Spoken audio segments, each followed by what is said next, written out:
Bupati Oku Timur siap wujudkan food estate. Bupati Ogan Komering Ulu Timur Haji Lanusin ST inginkan Kabupaten Oku Timur masuk di 13 besar sebagai lumbung pangan nasional. Keinginan ini disampaikan Bupati Oku Timur pada saat pembukaan pembekalan korporasi dalam rangka mewujudkan food estate bekerjasama dengan Balai Pelatihan Pertanian BPP Lampung. Pembekalan diikuti kelompok tani Oku Timur demi mewujudkan ketahanan pangan nasional. Ini juga didukung oleh pemerintah daerah untuk melakukan terobosan baru melalui pengembangan kawasan. Kegiatan tersebut dilaksanakan di Balai Penyuluhan Pertanian Desa Sumbersuko, Kecamatan Belitang. Acara yang diikuti oleh Forkopimda, Kepala Dinas Pertanian dan Tanaman Pangan dan Hortikultura Provinsi Sumatera Selatan, Kepala Balai Pertanian Lampung Dr. Abdul Roni, Rabu pagi 16 Juni 2021. Oku Timur memiliki kelompok Gapoktan berjumlah 226, sementara kelompok tani berjumlah 3065. Oku Timur memiliki luas lahan tanam sebesar 60.634 hektar, jumlah petaninya 24.332 orang. Dibantu tenaga penyuluh berjumlah 358 orang, jumlah kelompok petani se-Oku Timur 3.065 petani. Bupati Oku Timur Haji Lanusin mengatakan membangun pertanian agro solution food estate harus menyeluruh mulai dari lahan, bibit, SDM, serta hasil produksinya. Pemerintah Kabupaten Oku Timur telah melakukan pendekatan dengan pemerintah Provinsi Sumatera Selatan dan Gubernur sangat mendukung program food estate, bahkan memberikan bantuan dana untuk Kabupaten Oku Timur untuk program korporasi food estate. Dalam pemikiran ini menurut Enos ialah peraturan tentang pangan dan peraturan Menteri Pertanian dan Kehutanan tentang lingkungan hidup. Enos menyampaikan selain sebagai program ketahanan pangan, manfaat pembangunan agro solution food estate juga memberikan keuntungan bagi masyarakat dalam menciptakan lapangan pekerjaan. Untuk pembangunan agro solution food estate di Oku Timur, luas lahan yang akan digunakan 20.000 hektar yang tersebar di 19 kecamatan. Dari hasil ini, keinginan saya bisa mewujudkan 1 juta ton gabah kering giling dan kita masuk di 10 besar penghasil pangan secara nasional dari sebelumnya peringkat 15. Enos mengatakan ini merupakan proyek percontohan. Jika 20.000 hektar berhasil, maka Pemkab Oku Timur akan meminta tambahan kuota menjadi 50 hektar. Enos mengatakan ini merupakan proyek percontohan. Jika 20.000 hektar berhasil, maka Pemkab Oku Timur akan meminta tambahan kuota menjadi 50.000 hektar. Mulai tanam padi untuk program food estate dilaksanakan bulan Juni dan pemerintah pusat dan provinsi sudah siap menggelontorkan dana kepada korporasi yang akan mengelolanya. Enos dengan tegas memerintahkan kepada camat dan para kepala desa di Oku Timur agar rencana mewujudkan pembangunan food estate disosialisasikan kepada masyarakat. Sementara itu, Kepala Dinas Pertanian Insinyur Tubagus Sunarseno mendukung inisiasi pengembangan food estate di Kabupaten Oku Timur yang segera akan direalisasikan. Inisiasi ini sejalan dengan program dan kebijakan Bapak Bupati dan Bapak Gubernur untuk memperkuat cadangan pangan daerah dan selaras dengan program kebijakan pemerintah pusat. Kita sangat menyambut baik dan mendukung pencanangan tersebut. Ia menyebutkan kalau kebijakan pemerintah sangat fokus untuk penguatan cadangan pangan, terutama Kabupaten Oku Timur, demi kesejahteraan masyarakat.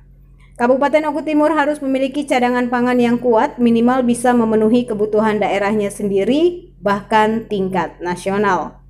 Ia menambahkan kalau pihaknya juga akan ikut membantu melakukan koordinasi dengan pemerintah agar benar-benar didukung penuh karena hal ini juga program strategis nasional yang diinginkan pemerintah. Kita akan berkolaborasi bersama provinsi termasuk masyarakat kita sendiri karena tujuan akhirnya masyarakat pendapatannya meningkat dan menjadi lebih sejahtera. Tim Diskominfo melaporkan. Saatnya petani bela negeri. Siap! Oke, sekali lagi Pak. Saatnya petani bela negeri. Siap! Iya, terima kasih Pak Bupati. Tetap tujuan utamanya tentang kesejahteraan. Ini dibina menggunakan korporasian, termasuk pengolahan tanah, termasuk pupuk, terus termasuk obat pengobatnya, dan juga benihnya, hingga akhirnya hasilnya itu dibeli oleh korporasi tersebut, sehingga petani diharapkan tidak takut lagi terombang-ambing soal harga dan masalah saprodinya karena produksi dari lahan pertanian yang ada di Oku Timur ini. Tapi ini masih pilot project, jumlahnya tidak semua, masih 20.000 hektar. Ada beberapa kecamatan yang ikut serta dalam agro solution ini atau food estate ini. Nah, ini kita lihat dulu kalau perkembangannya. Kalau 20.000 hektar ini, kalau menurut analisa saya ini akan berhasil. Nanti kita minta tambah kuotanya ke kementerian atau provinsi, hingga akhirnya dapat kalau bisa ya semuanya ya. Nah, kita bisa naik dari 20.000 jadi 50.000 hektar, sudah sangat luar biasa. Semua lahan itu mendapat pengairan dari irigasi. Kita juga ada lahan-lahan sawah tada hujan, lahan-lahan juga sawah. Kalau dia irigasi tidak jadi masalah. Tapi juga kita sudah menyiapkan ubja-ubja ya. Ubja ini banyak peralatan-peralatan, termasuk pompa.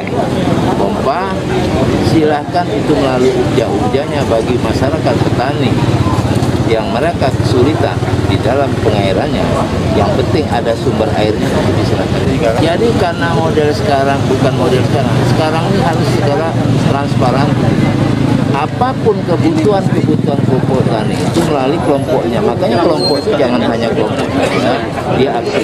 Apa kendala-kendala yang ada di lapangan mereka, apa kendala-kendala di dalam mengadakan usaha tani dia. Kebutuhan apa kita bisa mengajukan. Yang namanya mengajukan ini kadang-kadang memang permintaan 100 yang ada 10, sehingga memang perlu ajas prioritasnya. Kita juga tidak akan membeda-bedakan. Setiap kebutuhan insya Allah secara perlahan juga kita atasi. Apalagi mengandalkan dari food estate ini bukan hanya di satu kementerian saja, ada 7 kementerian yang memang terlibat di dalam kegiatan-kegiatan ini. 28 Mei 2021 kemarin kita udah kick off ya Pak untuk food estate Petani Bela Negeri Agro Solution. Tentunya Pusri di sini sebagai perusahaan pupuk negara, menjadi anggota Pupuk Indonesia Holding Company. Di sini kita mendukung untuk penyediaan sarana produksi khususnya untuk pupuk. Nah, kita juga bersama dengan Dinas Pertanian, BPTP Sumsel dan juga dengan BPP Lampung nanti akan melakukan pendampingan kepada petani. Kita akan melakukan training nanti yang akan kita koordinasikan dengan Dinas Pertanian, dengan BPP, di mana ini tentunya akan meningkatkan knowledge dari petani. Kita edukasi supaya korporasi ini yang sudah dibentuk, ada 6 korporasi, ini bisa benar-benar terrealisasi dan dapat meningkatkan output terakhirnya adalah kesejahteraan untuk petani, Pak. Itu kan memang balai yang dikhususkan oleh Kementerian Pertanian untuk pengembangan sumber daya manusia pertanian. Salah satunya dengan program food estate ini kita harus melaksanakan program-program pemberdayaan melalui paket pelatihan untuk merubah cara pikir, persepsi, dan pemahaman bersama bahwa food estate itu apa, kenapa harus berkorporasi. Ya, tentunya ini pemahaman ini harus dikemas dalam sebuah pelatihan yang seperti yang teman-teman saksikan di sini. Dan tentunya selain kita memberikan paket-paket pelatihan itu juga harus didukung oleh pemerintah daerah. Makanya kedatangan Bupati ini sangat bagus sekali untuk membuat para petani-petani yang sudah membentuk korporasi tadi memiliki kesamaan pikir, kesamaan persepsi, ya, kesamaan pemahaman, dan merasa didukung oleh pemerintah daerahnya sendiri. Karena balai pelatihan hanya prosesnya merubah cara pikir, ya, merubah perilaku, merubah sikap, merubah pemahaman, tapi tetap ya goalnya adalah pemerintah daerah sendiri. Nah, dengan dukungan Bupati, saya yakin ini para petani yang tergabung dalam korporasi di Oku Timur ini, ya, ini akan bisa menjadi sebuah korporasi yang besar. Ya, mudah-mudahan ini doa kita bersama, ya, dan saya yakin korporasi yang 6 ini akan benar-benar bisa terwujud seperti korporasi yang kita idam-idamkan untuk menjadi food estate sebagai penyangga pangan di Oku Timur.